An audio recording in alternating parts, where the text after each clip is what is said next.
오늘은 믿음의 친구들, 이런 제목으로 말씀의 은혜를 나누고자 합니다. 여러분, 살다 보면 종종 길이 보이지 않을 때가 있습니다. 앞길이 막막할 때가 우리 인생 가운데 찾아오기도 합니다. 아무리 주위를 둘러보고 또 살펴봐도 길이 보이지가 않습니다. 어떻게 해야 할지, 어느 길로 가야 될지 종잡을 수가 없습니다. 자, 만일 길이 보이지 않는다면 여러분 어떻게 하십니까? 그냥 단념한 채 포기하십니까?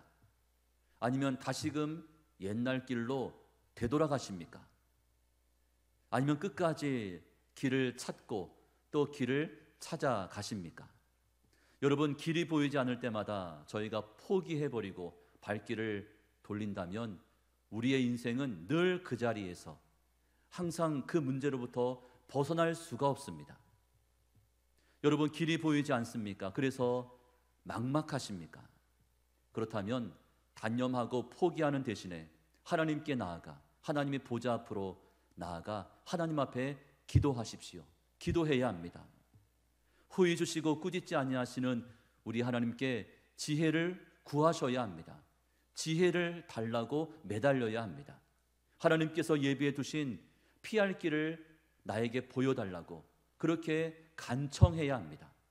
자, 야고보서 1장 5절의 말씀이에요. 우리 같이 잘 읽습니다. 너희 중에 누구든지 지혜가 부족하거든 모든 사람에게 후히 주시고 꾸짖지 아니하시는 하나님께 구하라. 그리하면 주시리라. 자, 무엇을 구하라고 했습니까? 지혜를 구하라. 너희가 지혜를 구하면 하늘 아버지께서 너희에게 지혜를 주시리라. 그렇게 말씀합니다. 여러분, 지혜가 있어야 내가 이 땅 가운데서 어떻게 행할 것인지, 또 어느 길로 나아갈 것인지 그 지혜를 통해서 하나님의 음성을 들을 수가 있습니다. 자, 고전 10장 13절은 이렇게 말씀합니다. 사람이 감당할 시험 밖에는 너희가 당한 것이 없나니 오직 하나님은 미쁘사 너희가 감당하지 못할 시험 당함을 허락하지 아니하시고 시험 당할 즈음에 또한 피할 길을 내사 너희로 능히 감당하게 하시느니라. 여러분, 믿음을 가지고 있는 저희들에게 여러 가지 시험들이 다가옵니다. 그런데 그 시험은 어떻습니까? 감당치 못할 시험이 아니라 감당할 만한 시험이라고 그렇게 말씀하고 있습니다. 여러분, 시험을 겪게 되면 여러분 당황하지 마시고 또 염려 걱정하지 마시고 근심하지 마시고 그 대신에 하나님께 기도하면서 피할 길을 보여달라고, 피할 길을 허락해달라고, 없던 길도 만들어달라고 그렇게 하나님 앞에 기도하여 간구하시기를 간절히 축복합니다. 자, 오늘 본문에 보면 중풍병자의 병을 고쳐보려고 4명의 친구가 그를 들것에 메고 예수님 계신 집까지 찾아왔습니다. 자, 물론 본문 말씀에 그들을 가리켜서 친구라고 그렇게 표현하지는 않았습니다. 하지만 그들은 이 중풍병자를 아끼고 사랑했던 사람임에 분명합니다. 2절과 3절 말씀을 기록합니다. 많은 사람이 모여서 문 앞까지도 들어설 자리가 없게 되었는데 예수께서 그들에게 도를 말씀하시더니 사람들이 한 중풍병자를 4사람에게 메워 가지고 예수께로 올세.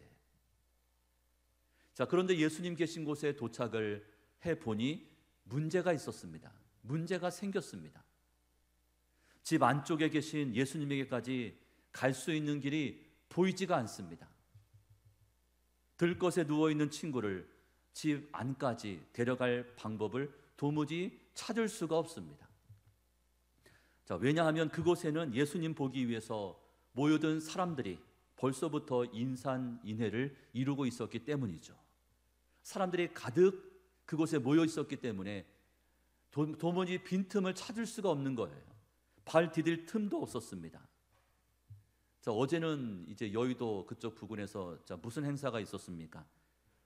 서울 세계 불꽃 축제가 있는 날이었습니다. 난 전혀 모르고 있다가 어제 운전을 하고 가는데 아침부터 사람들이 돗자리를 들고 막 분주하게 막 어디를 가는 거예요. 한두 명이 아니었습니다. 아침부터. 어딜 가는가 봤더니 이제 불꽃 축제가 밤에 있는데 아침부터 자, 왜 움직입니까? 자리를 잡아야 되니까. 자리를 잡기 위해서 아침부터 3, 3, 5 짝을 지어서 돗자리 들고 그렇게 그곳으로 향하고 있는 거예요. 어젯밤에 11시 넘어 이제 퇴근을 하는데 계속해서 이제 문자가 날라옵니다. 이 안전 안내 문자죠. 동작구청에서도 날라오고 용산구청에서도 문자가 날라오고 서울시청에서도 문자가 날라오고 또 서울교통공사에서도 문자가 계속 날라옵니다. 자, 무슨 내용입니까? 인파가 밀집되어 있다가 행사가 마치면 이제 각자 흩어지게 될 때 그때 이제 이 안전사고 우려가 있으니까 안내하시는 분들의 안내를 잘 따라서 질서정연하게 그렇게 해산하면 좋겠다고 계속해서 문자가 날라오는 거죠. 얼마나 사람들이 밀집해 있었던지 발 디딜 틈이 없습니다. 2절 말씀에 기록하죠. 많은 사람이 모여서 문 앞까지도 들어설 자리가 없었다고 했습니다. 4절 말씀에 무리들 때문에 예수께 데려갈 수 없었다고 그렇게 그 상황을 설명하고 있습니다. 참으로 안타까운 일이 아닐 수 없습니다. 자, 누구 때문입니까? 사람들 때문에 예수님 앞까지 갈 수가 없었습니다. 사람들 때문에 예수님을 만날 수 없었습니다. 동일 사건을 다루고 있는 누가복음 5장에서도 다음과 같이 기록하고 있습니다. 자, 누가복음 5장 18절 19절이요. 우리 같이 보면서 읽습니다. 한 중풍병자를 사람들이 침상에 메고 와서 예수 앞에 들여놓고자 하였으나 무리 때문에 메고 들어갈 길을 얻지 못한지라 지붕에 올라가 기와를 벗기고 병자를 침상째 무리 가운데로 예수 앞에 달아 내리니. 자, 이 같은 사실은 저희에게 무엇을 말씀해 줍니까? 여러분, 주님 앞에 먼저 나온 사람들 또는 주님을 먼저 믿고 있는 성도들이 나중된 자들에게 이같이 걸림돌이 될 수도 있다는 사실입니다. 자, 무슨 말씀입니까? 저희가 교회를 다녀야 하는 이유는 당연하게도 예수님을 만나기 위해서입니다. 그죠? 예수님을 만나기 위해서 교회를 다니고 또 예배를 드리고 교회를 출입하는 거 아니겠습니까? 자, 그런데 어떤 이들은 예수님을 만나기도 전에 사람 때문에 실망하고 사람 때문에 실족하면서 교회를 떠나갑니다. 자, 누구 때문입니까? 사람들 때문에. 또는 사람들한테 가로막혀서 다시금 세상 길로 발걸음을 돌려버립니다. 또 어떤 이들은 사람들을 만나고 그들과 즐겁게 교제하다가 성전 뜰만 밟고 집으로 돌아가 버립니다. 주님 만날 생각은 하지 않습니다. 교회에 들어와 있긴 들어와 있는데 주님 만날 생각하지 않고 그저 사람들만 만나고 이런저런 이야기하다가 그리고 교회를 떠나봐 집으로 가버립니다. 참으로 애석한 일이 아닐 수가 없습니다. 그렇다면 예수님 앞에서 저희는 어떻게 처신해야 합니까? 저희는 먼저 주님을 만나야 합니다. 주님을 찾아야 하고 주님만 바라봐야 합니다. 자, 사람은 누구나 다 연약하고 또 불완전하기 때문에 저희는 사람을 만나기 전에 먼저 주님을 만나야 합니다. 먼저 주님을 찾아야 합니다.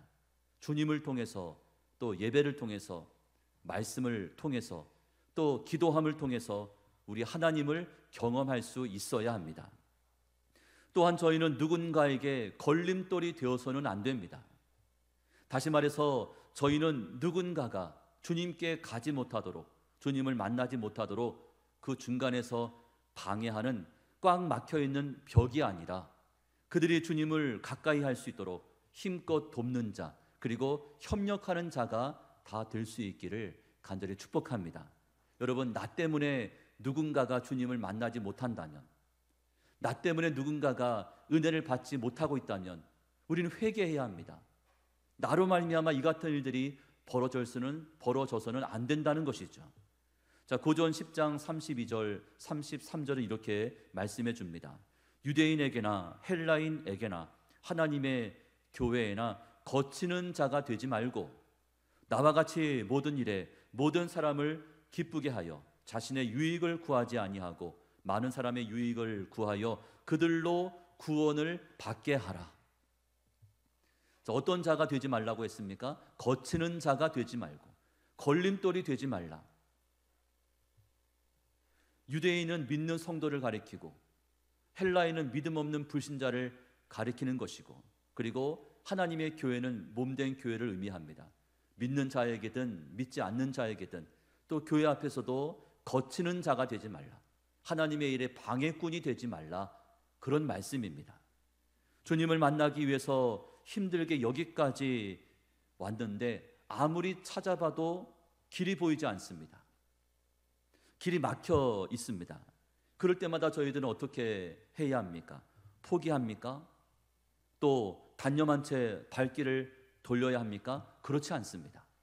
여러분, 길이 막혔다 생각이 되면 그때에는 위쪽을 바라보면 됩니다. 위의 것을 찾아야 합니다. 그곳에 계신 우리 하나님 아버지께 주목해야 합니다.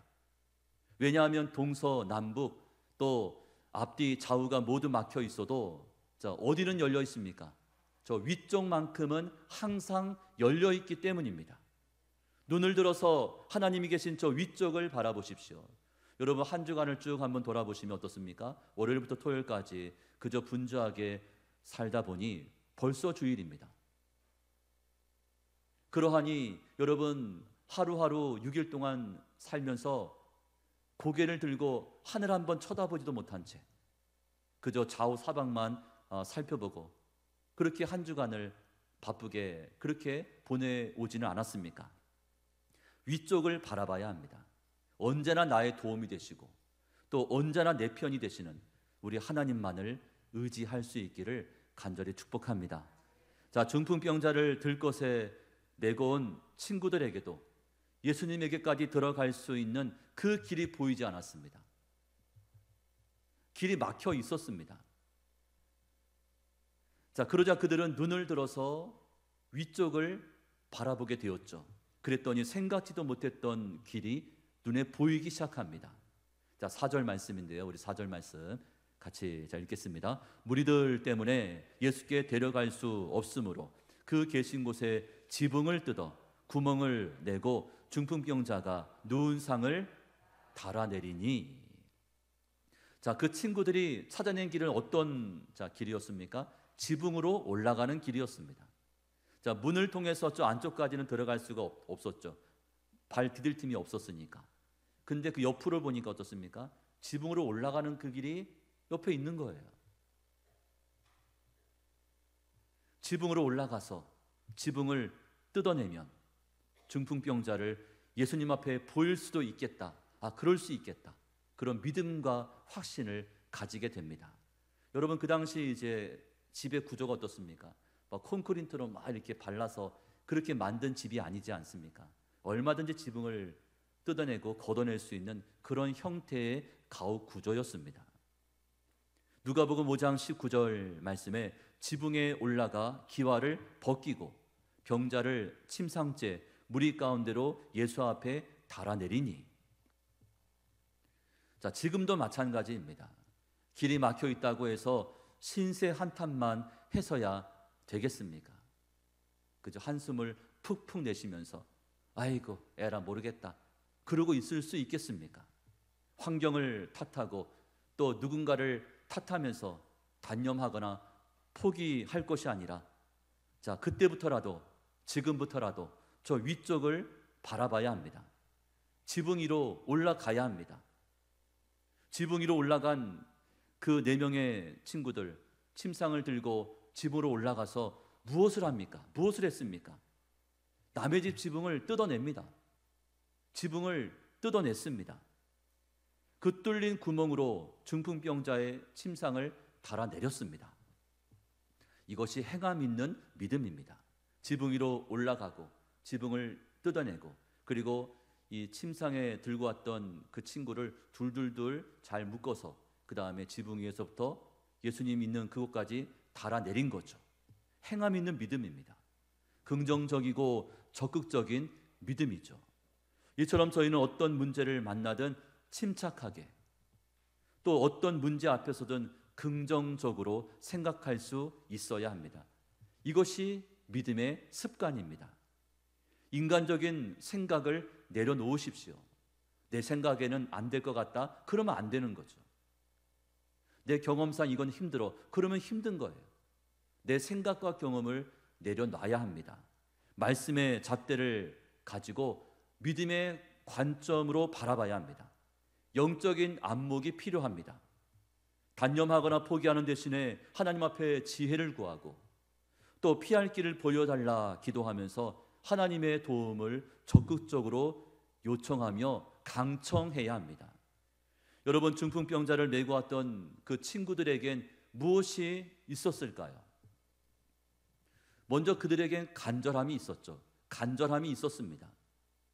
그 간절함을 가지고 이 중풍병자가, 나의 친구가 고침 받았으면 좋겠다, 간절함이 있었습니다. 자, 그리고 간절함뿐 아니라 그들에게는 예수님에 대한 믿음이 있었습니다. 그 믿음을 가지고 예수님을 만나기 위해서 찾아온 것입니다. 자, 그런데 주님은 그들의 간절함을 보신 것이 아니라 그들의 믿음을 보셨다는 사실에 저희는 주목해야 합니다. 간절함을 보신 것이 아니라 믿음을 보셨다고 했습니다. 5절 말씀에 기록하죠. 예수께서 그들의 무엇을 보시고? 믿음을 보시고 중풍병자에게 이르시되 작은 자야 내 죄사함을 받았느니라 하시니. 여러분, 저희에게도 물론 간절함이 있습니다. 인생의 문제들이 해결되기를 간절히 원하고 있습니다.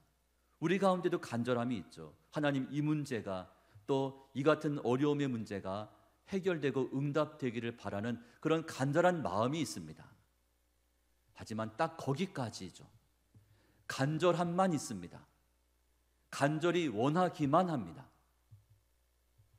그런데 이 같은 간절함은 믿음 없는 이방인들에게서도 얼마든지 찾아볼 수 있습니다. 여러분, 믿음 없는 이방인들, 세상 사람들도 간절함이 있죠. 각자 나름대로 간절함이 있습니다. 여러분, 믿음 없는 간절함, 즉 예수님에 대한 믿음이 빠져있는 그 간절함을 통해서는 하나님의 그 어떤 응답과 하나님의 열매를 기대할 수 없습니다. 그저 간절함을 가지고 있다고 해서 이것이 응답이 되느냐? 천만의 말씀이죠. 믿음이 빠져있기 때문입니다. 그렇다면 중풍병자를 메고 왔던 그 친구들의 믿음은 어떤 믿음이었습니까? 중풍병자를 예수님께 데리고 가면, 예수님을 만나기만 하면 반드시 고침받을 수 있다, 그런 믿음이 있었습니다. 예수님을 만나면 나의 문제가 해결되고, 또 예수님을 찾으면 놀라운 기적을 경험할 수 있다는 그 믿음, 또 예수님께 내 인생을 맡기면 불가능이 가능으로 바뀔 수 있다는 그 믿음을 가지고 있었습니다.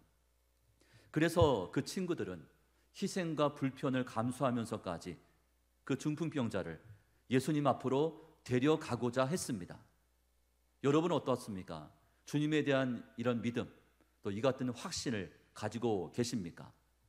자, 흥미로운 사실은 남의 집 지붕을 뜯어냈을 뿐 아니라 또 예수께서 말씀을 강론하던 그 현장을 아수라장으로 만들었던 그 친구들을 향해서, 바로 이제 이 같은 상황이죠. 지금 예배 시간인데 예배 시간에 갑자기 천정에서 천정이 뜯겨 나가고 뭐가 막 떨어지고, 그리고 중풍병자를 매단 그 상을 달아내리는 거예요. 아수라장이 되었겠죠.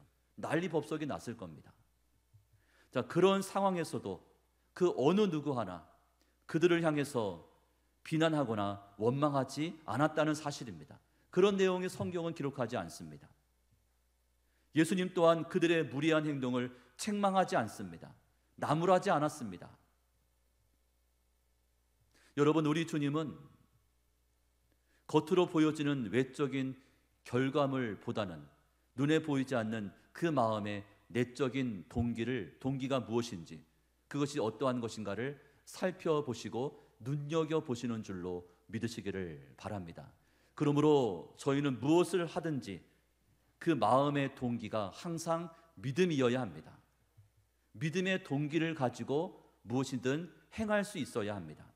믿음으로 예배를 드려야 하고, 기도할 때도 믿음으로 기도해야 하고, 또 찬양을 부를 때도 믿음으로 찬양을 불러야 하고, 또 섬기며 봉사할 때도 무엇으로? 믿음으로 섬기며 봉사할 수 있어야 합니다.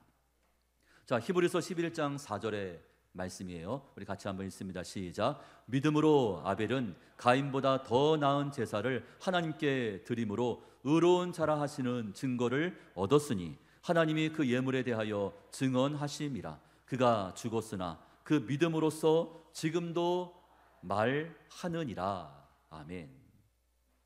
여러분, 가인과 아벨이 하나님 앞에 제사를 드렸는데 성경은 뭐라고 이야기합니까?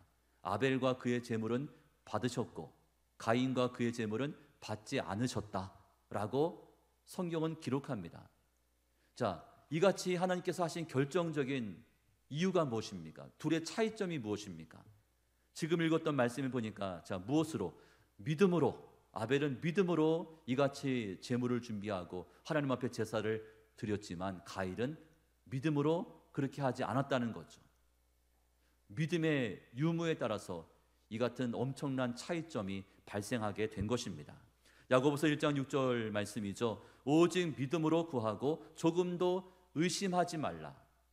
의심하는 자는 마치 바람에 밀려 요동하는 바다 물결 같으니.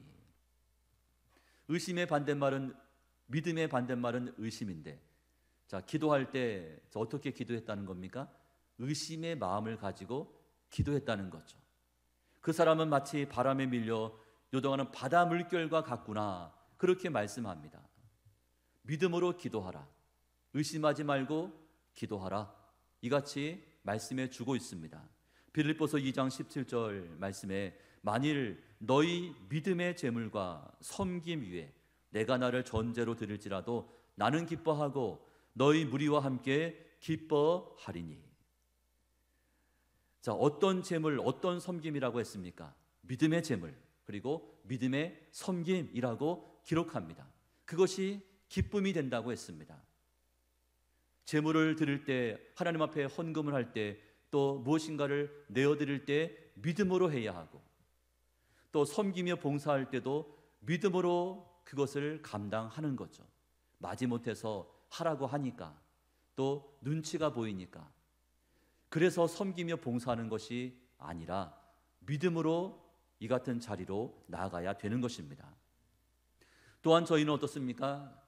믿음으로 집안 살림을 해야 하고, 또 믿음으로 자녀를 돌보고, 또 직장 안에서도 믿음으로 성실하게 일해야 합니다. 모든 것들이 믿음의 동기를 가지고 감당해야 한다는 거죠. 학생들은 어떻게 공부해야 합니까? 믿음으로 공부해야 합니다. 그죠? 믿음을 가지고 열심히 공부를 하는 거예요. 고시생들과 취준생들은 믿음으로 시험을 준비해야 합니다. 그리고 믿음으로 취업을 준비해야 합니다. 내가 아무리 머리가 비상하고 아무리 암기 능력이 좋다 해도 여러분, 떨어질 사람은 떨어집니다. 하나님이 붙여주셔야 붙을 수가 있는 거죠. 믿음으로 감당하는 것입니다. 여러분, 삶 가운데 모든 것들을 이같이 믿음으로 감당해 갈 수 있기를 주님의 이름으로 축복합니다. 한편 예수님은 들것에 실려왔던 그 중풍병자에게 먼저 죄사함을 선포하셨습니다. 병을 먼저 고쳐주신 것이 아니라 너의 죄사함을 받았느니라, 죄사함에 대해서 먼저 선포하셨습니다. 5절 하반절 말씀이죠. 중풍병자에게 이르시되 작은 자야 내 죄사함을 받았느니라. 여기서의 작은 자는 아들이라는 뜻으로 번역할 수 있습니다. 아들아, 내 죄가 용서받았느니라, 그렇게 선포하신 다음에 그 다음에 중풍병자의 그 불치병도 우리 주님은 고쳐주셨습니다. 11절과 12절이요, 두 절 말씀 우리 같이 합독해서 읽습니다. 내가 내게 이르노니 일어나 내 상을 가지고 집으로 가라 하시니 그가 일어나 곧 상을 가지고 모든 사람 앞에서 나가거늘 그들이 다 놀라 하나님께 영광을 돌리며 이르되 우리가 이런 일을 도무지 보지 못하였다 하더라. 아멘. 예수님 만나기 전에는 들것에 실려왔었는데 이제 주님을 만나게 되면서 어떻습니까?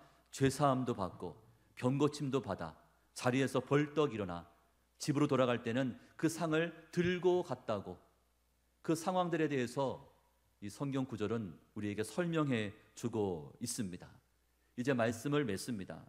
여러분, 중풍병자가 죄사함을 받고 그 영혼이 구원을 얻으며 또 육신의 병고가 고침받을 수 있었던 중요한 원인은 바로 믿음의 친구들이 곁에 있었기 때문입니다.